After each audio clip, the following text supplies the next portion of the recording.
Physical therapy on ankle sprain. Many individuals sprain an ankle each year with an average annual incidence of 2 to 7 per 1,000 people, explains Andrew Zang. This injury is more common in an athletic population but is not isolated as such.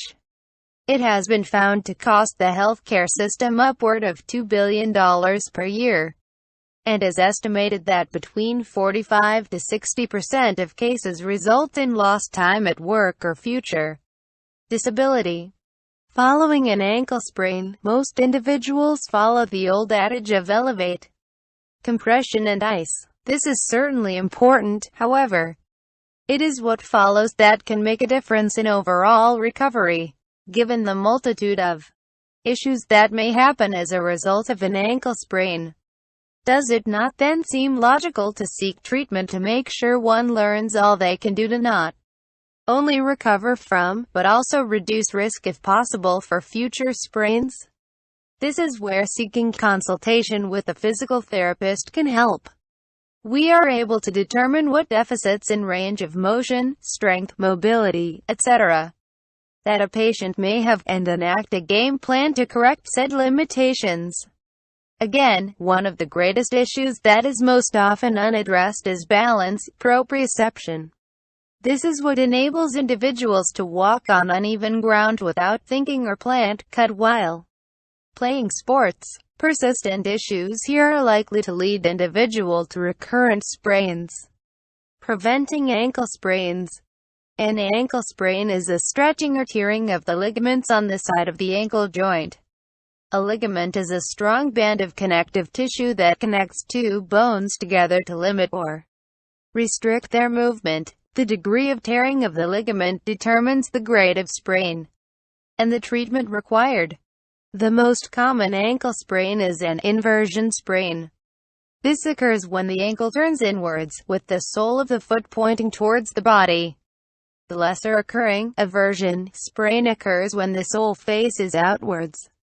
There are 3 ligaments on the outside of the ankle: the anterior talofibular, calcanealfibular and posterior talofibular. As the names imply, they join the talus, fibular and heel bone together. The most common ligament torn is the anterior talofibular ligament. When this happens, it usually is referred to as a grade 1 sprain. This usually results in mild pain, swelling and discomfort when walking or running.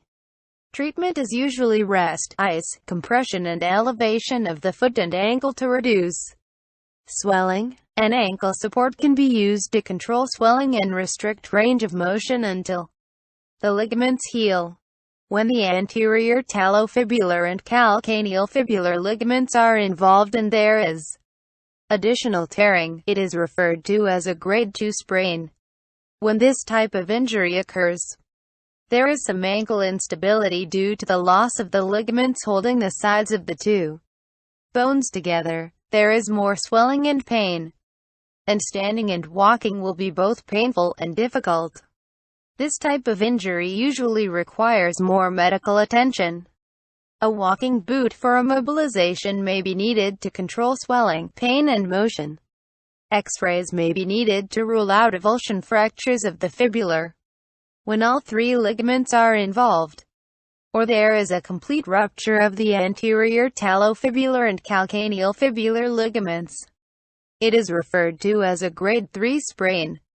This is the most severe type of sprain, and usually involves extensive swelling, bruising and pain. The ankle joint will become unstable as the talus bone does not move properly inside the ankle mortise.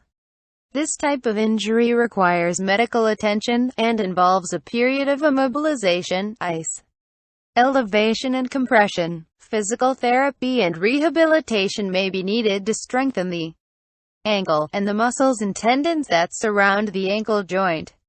The key in preventing or reducing the chance of ankle sprains involves a combination of strengthening and stretching exercises and adequate protection. In sports such as soccer, where ankle sprains occur regularly, preventative bracing or taping is a great way in reducing the chance of an ankle sprain. There is no guaranteed method of preventing an ankle sprain. These devices and techniques are designed to reduce the severity of an injury and improve recovery time. The important keys are that if you are injured, stop what you are doing.